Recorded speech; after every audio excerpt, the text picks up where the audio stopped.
Асуулт 1. Таны бодлоор дэлхийг хамарсан энэ цар тахал биднийг сатааруулсан цаг байв уу? Эсвэл бүр сүйрлийн цаг байв уу? Бид өмнө нь байсан үе рүүгээ буцах болов уу? Эсвэл бүх зүйл нэгэнт өөрчлөгдсөн үү? Үүнд эерэг тал бий юу? Миний бодлоор аль аль нь хоёулаа. Би энэ COVID-19-ийг их муухай өвчин гэж бодож байна л да. Энд байгаа хүмүүс бүгд магадгүй өөр хэн нэгэн энэ өвчнөөс болж хайртай нэгнээ алдсныг эсвэл өвдөж байгааг эсвэл зүгээр л ямар нэг байдлаар энэ өвчнөөс болж зовж шаналж байгааг мэдэх байх гэж таамаглаж байна. Тиймээс энэ бол үнэхээр муухай өвчин. Гэхдээ Бурхан муу зүйлийг аваад сайн зүйлийн төлөө хэрэгжилж чаддаг. Бурхан ийм зүйлийг загалмай дээр өөрөө хийсэн шүү дээ. Тэр хүн төрлөختний түүхэнд болсон хамгийн муухай хэрэг болох өөрийнх нь хүүгийн үхлийг бүх дэлхийн авралд ашигласан юм. Тэгэхээр Бурхан COVID-19-ийг сайнаар ашиглаж чадах бөгөөд яг одоо ч тэр олон арга замаар сайн зүйлийн төлөө ашиглаж байна гэж би бодож байна. Гэхдээ эдгээрийн нэг нь Бурхан хүмүүсийн анхаарлыг татах. Яг одоо дэлхийд даяар ингэж байна шүү дээ. Нью-Йоркт 9 сарын 11-нд болсон террорист дайралтаар ихэр цамхаг нурсны дараа Тим Келлер чуулган нь нэг өдрийн дотор 2 дахин өссөн гэсэн. Гэхдээ энэ бол зөвхөн Нью-Йоркт болсон зүйл. Харин энэ цар тахал дэлхийд даяар нөлөөлж, Бурхан дэлхийд даяар хүмүүсийн анхаарлыг татаж байна.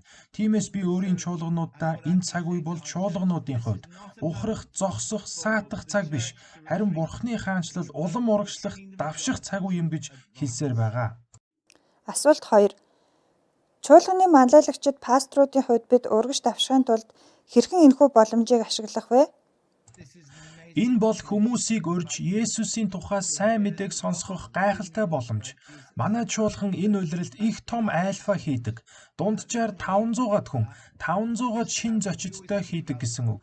Харин одоо бид цахим айлфа курс дээрээ 1600 гаруй шин зочидтой байна. Энэ бол бидний хийж байсан хамгийн том курс бөгөөд хүмүүс ийм ихээр хамрагдах болсонд хэд хэдэн шалтгаанууд байсан. Пипа бид хоёр ирдэх айлфа жижиг бүлгээ дуусгаад байсан. Харин энэ удаагийнх анхны цахим айлфа жижиг бүлэг болж байгаа юм. Тэгээ зочдоосоо юу таныг бидэнтэй нэгдэхэд хүргэвдэ гэж асуухад COVID-19-ийн үед зөвхөн цахимаар л надад оролцох цаг бий болсон. Эсвэл амьдралын илүү том асуудлуудын талаар бодоход хүргэсэн. Эсвэл зүгээр л цахимаар байсан учраас л оролцох боломжтой болсон гэж хэлцгээсэн. Нэг жишээ, 2 хүүхэдтэй нэгэн ээж хэлэхдээ 2 настай болон 3-7 хоногтой 2 жаахан хүүхэдтэй миний хувьд курст хамрагдах ямар ч боломж байхгүй. Харин цахимаар учраас л оролцох боломжтой болсон гэж хэлсэн юм. Тэгэхээр үүнийг би маш том боломж гэж бодож байна. Яагаад гэхээр өмнөхөөс илүү олон хүмүүс сайн мэдээг сонсох сонирхолтой байна. Тэгээд дэлхийд даяарх чуулганууд тэдний айлфа хөтөлбөрт оролцогчдын тоон их өсөлттэй байгааг тайлгнасаар байна. Мөн би айлфаг цахимаар хийх нь олон талаараа илүү хялбар гэж бодож байгаа. Яагаад гэхээр хол явах, автобусанд суух, машин барих, түгжрэх, дугуй унах, алхах гэд аль нь шаардлагагүй бөгөөд нааша цаашаа их цаг зарцуулж явахгүй. Та гэрээсээ шууд оролцсон. Бидний хувьд 7 хагаст эхлээд 9 цагт дуусдаг. Ердөө цаг хагас. Хүмүүст ер нь маш амар. Учир нь тэдэнд таалагдахгүй бол ердөө уулзалтыг орхих товчийг дараад л бүлгийн уулзалтаа орхиж болох учраас тэдэнд их амар. Тэд өөрийн гэртээ аяг кофетойгоо зүгээр л бусадтай ярилцаад л оролцогчид илүү нээлттэй байгааг бид ажигласан.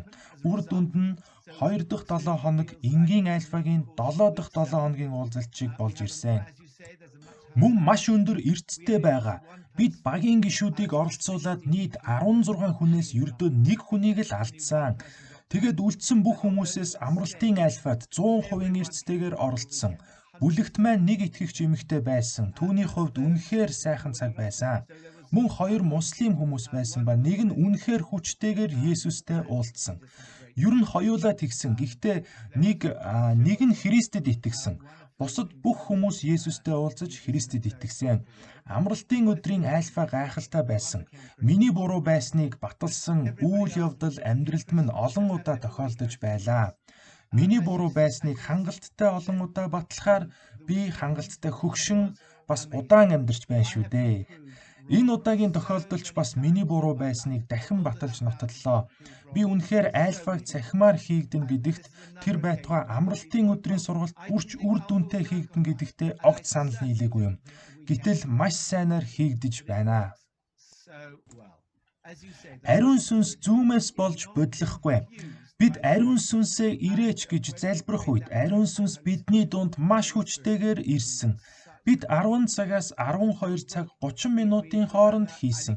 Бид ариун сүнс гэж хинбэ хичээлийг үзээд жижиг бүлгүүдээр хуваагдаж дараагаар нь би хэрхэн ариун сүнсээр дүүрэх вэ хичээлийг үзэж ариун сүнсээ ирээч гэж залбираад хүмүүст Есүсийг зүрх сэтгэлдээ урих боломжтой цагийг гаргаж өгсөн. Тэгээд бид жижиг бүлэг дотрооч гэсэн тусдаа онлайн өрөөнүүдэд хуваагдсан. Пипа бид 4 хүнтэй хамт байсан ба тэд бүгд Есүстэй уулзсан. Бурхны хайрыг тэд мэдрэхийн төлөө бид залбирч байхад тэд бүгд ариун сүнсээр дүүрч тэдний нулимс хазар даган урсаж байсан. Тэгээд бид буцаж бүлэгтэйгээ бүгд нийлэхэд хүн бүр адил байдлаар Бурхныг мэдэрч хүлээн авсан байсан. Тэгээд уулзалт дуусч би зүүмээ хаах үед гайхалтай цагийг мөн адил гаргасан бусад альфа бүлгүүдээс маань миний утсанд нэгэн зэрэг маш олон мессежүүд ирсэн. Энэ удаад бид нийт 120 жижиг бүлгийн альфаг цахимаар хийж байна. Бид лав гарагийн өглөө бүр болон орой бүр шинэ альфаг эхлүүлж байгаа. Нью-Йоркт байгаа пастор Джон Тайсон бол бүр өдөр бүр шинэ альфагаа эхлүүлж байсан. Учир нь альфад оролцохыг бүртгүүлсэн маш их хүн байсан. Энэ альфа бүлгээ бид тэгээд өнгөрсөн лав гарагт амралтын альфагаар үзэж амжаагүй 3 хичээлээ нэмж үзээд дуусгасан. Амралтын өдрийн танилцуулга, ариун сүнс юу хийдэг вэ? Болон хэрхэн үлдсэн амьдралаа хамгийн сайнаар амьдрах вэ? Хичээлүүд байсан. Хамгийн гайхалтай альфа байсан. Нэрээ дөнгөж сая би хагас цагийн өмнө оролцсон хүмүүсийн нэгээс захиа авсан. Энд ингэж байна. 7 хоног бүр бидэнд цагаа зориулсанд баярлалаа. Би ямар гайхалтай бүлэгт оролцсондоо их талархаж байна. Итгэл болон Есүстэй хамт алхах миний хувийн амьдралд зарим өдрүүдэд тэр алс хол мэт санагдавч тэгснэ гинтл би хаанаас ч маш хүчтэй дотоод харилцааг мэдэрдэг гэсэн байна. Ёстой янзын байгаа биз? Хамрагдсан хүмүүсийн ердөө нэгэн шүү дээ. Бас нэг хүн би өөрийгөө оллоо гэсэн бол өөр нэгэн хүн үнэхээр хэлэх үг олдохгүй байна. Нулимс урсаж байна. Амьдралд минь тохиолдсон маш гүн гүнзгий үйл явдал байлаа. Маш их амар тайван гэсэн байна. Бас нэг хүн би хайрлагдах үн цэнгүй гэж мэдэрдэг байсан маань өөрчлөгдсөн. Би үргэлж буруу газраас хайдаг байсан хайрыг эцэст нь сая л оллоо гэжээ. Өөр нэг хүн сэтгэл их хөдөлж байна. Би санаа зовнилоос болж им ихээр хэргэлдэг байсан. Маш том ачаа хөнгөрснийг мэдэрсэн. Өвдөг дээрээс өхрөө залбирсан. Би олон хүмүүсээс уучлалт гуйсан. Би шал өөр хүн болчихсон юм шиг санагдаж байна гэжээ. Бас нэг хүн миний мөр гар бүхэлдээ чичирч би ариун сүнсийг хүлээн авсан. Бас нэгэн хүн би сохор байжээ одоо харлаа гэсэн байна. Тэгэхээр Бэмб гарагт хийсэн альфагийн нэг л өдрийн сургалтаар Есүстэй учран уулзсан энд хүмүүсийн түүх араасаа зөндөө байна. Тиймээс энэ цаг үе бол миний амьдралын хугацаанд дах хамгийн агуу сайн мэдээний боломж гэж би харж байгаа. Асуулт 3. Чуулганы хувьд хүмүүсийг үнэхээр боддоор хайрлаж, Бурхны хайрыг практик байдлаар илэрхийлэн харуулахын тулд танаа Holy Trinity Проmpton чуулган өөрийн хөршөө хайрл санаачлагыг эхлүүлсэн юм байна. Та энэ талаар бидэнд хуваалцаж болох уу? Есүс олон түмэнд сургаал айлтсан. Тэр нэг удаад 5,000 ирчүүдэд номлосон. Тэдгээр 5,000 ирчүүдийн ард эмэгтэйчүүд хүүхдүүдийг оруулбал магадгүй 15,000 хүн байсан байхаа. Гэхдээ Есүс тэднийг хоолсон. Тэр хүмүүсийг өлсгөлэн байгааг хараад хоолсон. Таны байгаа улс оронд нөхцөл байдал ямар байгааг би мэдэхгүй л дээ. Гэхдээ энд Англид бол яг одоо өлсгөлэн бидний хаалганы гадна байна. 1.5 сая хүмүүс өнөөдөр хоол авах мөнгөгүй өдрийг өнгөрөөж байна. Өчигдөр би мэдээгээр 2500 хүүхэд хоол тэжээлийн дутмагчлаас болж эмнэлэгт хүргэгдсэн мэдээг сонссон. Засгийн газарт энэ олон хүнд хүрэх дид бүтэц байхгүй байна. Зөвхөн чуулганд ийм дид бүтэц нөөц байгаа учраас бид ажиллаж эхэлсэн юм. Бид эхлээд өөрийн чуулган дээр энэхүү өөрийн хөршөө хайрл хэмээх хүмүүсийг хоолоор имээр хангах, ганцаардсан нэгэнтэй нь ярилцах, тэргүүн шугамд ажиллаж буй эмч совилогч нарт халуун хоол өгөх хөтөлбөрийг эхлүүлсэн. Цаашлаад өр зээлийн үеийн зөвлөгөө хүмүүсийг ажилд зуучлах гэх мэт олон байдлаар улам өргөжиж манай чуулганаас таригдсан бусад бүх сүлжээ чуулгануудад одоо бүр улс даяар хэрэгжиж эхэлсэн.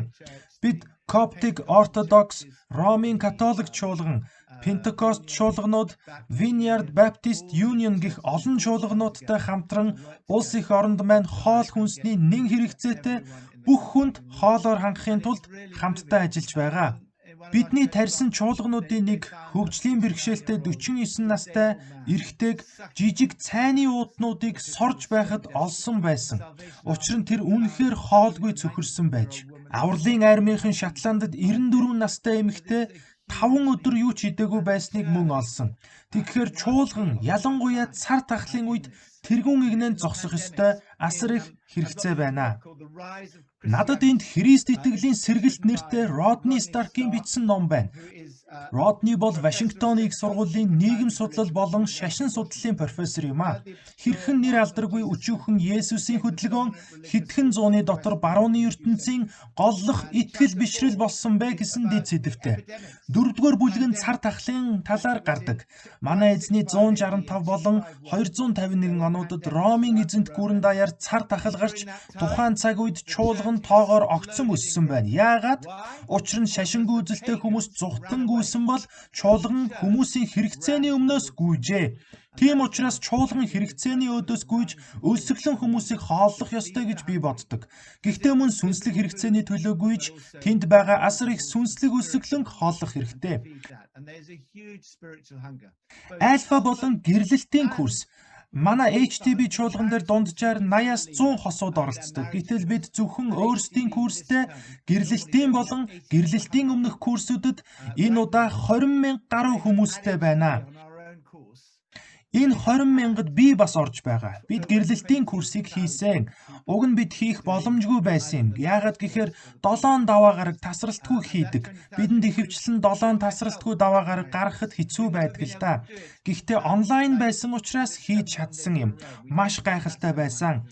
Бидний гэрлэлтийг үнэхээр баялаг болгосон. Бид гэрлээд 42 жил болж байгаа ч үргэлж суралцаж сайжруулах зүйлүүд байдаг юм. Мөн би курс үнэхээр бидний хувьд маш том ивэл байсныг хэлмээр байна.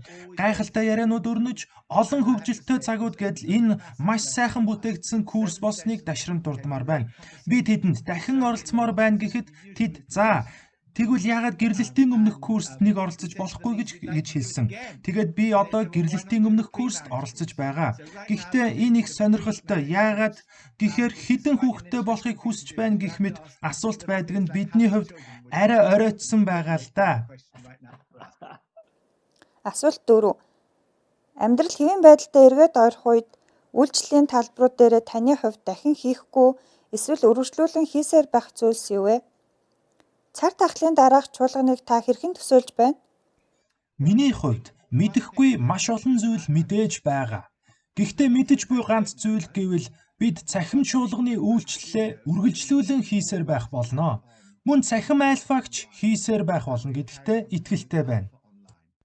Биечлэн хийх боломжтой болох даруйд бид биечлэн хийнэ. Хүмүүс биечлэн уулзаад хамт хооллож зүүмээр биш, харин бусдыгаа нэг танхимд бүгдийг нь харж оролцсон гэдэг том давуу талтай. Мэдээж биечлэн хийхэд давуу талууд байдаг учраас аюулгүйгээр чуулганы үйл ажиллагаагаа бүрэн нээх даруйд бид биечлэн хийгээд эхлэх болно. Гэхдээ бид үргэлж түрүүн хэлснээр цахим альфаг, нэм гарагийн цахим цуглаануудаа үргэлжлүүлэн хийнэ. Яагаад гэвэл өөрсдөө хурч ирж чадахгүй маш олон хүмүүс бий. Учир нь Есүсийг харахыг хүссэн Закхайтай адил маш олон хүн байгааг бид олж мэдсэн. Та нар Есүсийг харахын тулд мод руу авирдагч Есүс өөрийг нь харахыг хүсдэггүй Закхайг мэднэ үсттэй. Миний бодлоор энэ цагт ч түүн шиг хүмүүс маш их байдаг. Тэд үннийг эрэлхийлэхийг хүсдэгч тэд харагдахыг хүсдэггүй. Тэд нууц байдлыг хүсдэг. Харин цахим чуулган бол хүмүүс өөрийгөө мэдэгдүүлэлгүй үннийг эргэх нэг арга зам юм а. Миний нэг найз цахим чуулганыг сүүлийн 5 жил хийж байгаа бөгөөд 7 хоног бүр 85 шинэ хүн ирдэг. Тэд бүгд ирэхээс өмнө цахимаар номлол сонсдог байсан гэсэн юм. Тиймээс энэ бол хүмүүс эхэндээ мэдэгдэлгүйгээр цахимаар хамрагдаж, чуулганы гаднаас чуулганд оролцож, дараа нь чуулганд ирэх зам юм. Би охинтойгоо итгэл ба тэгш ирэх нэртэй нэгэн подкаст хийдэг. Нэг удаа охины маань найз Сали гэдэг эмэгтэйтэй бид хоёр ярилцлага хийсэн. Тэр их эрүүл сар бол цанаар голгодог байсан бөгөөд эмч болох төлөвлөгөөтэй байсан юмсан ч. Гэтэл хүнд өвчин тусаж сүүлийн 16 жилийн дийлэнхийг эмнэлэгт өнгөрүүлжээ. Тэгээд би түүнтэй ярилцсан. Сали надад цахим чуулганыг хийж байгаад маш их баярлаа. Анх удаа би таны номлол дээр цахимаар очих боломжтой боллоо гэсэн юм. Би түүнд Сали хэрвээ зөвхөн чиний төлөө байсан ч бид цахим чуулганаа хизээч зогсоохгүй гэж хэлсэн. Яагаад гэвэл хөгжлийн бэрхшээлтэй, өндөр настай, эсвэл өөр олон шалтгаанаас болж чуулганд ирэх боломжгүй маш олон хүмүүс байгаа шүү дээ. Тиймээс энэ бүх зүйл дуусмагц бид бүх үйлчлэлүүдэд дахин эхлүүлнэ. Гэхдээ бид заавал цахим альфа, цахим чуулганаа үргэлжлүүлсэн хэвээр байх болно.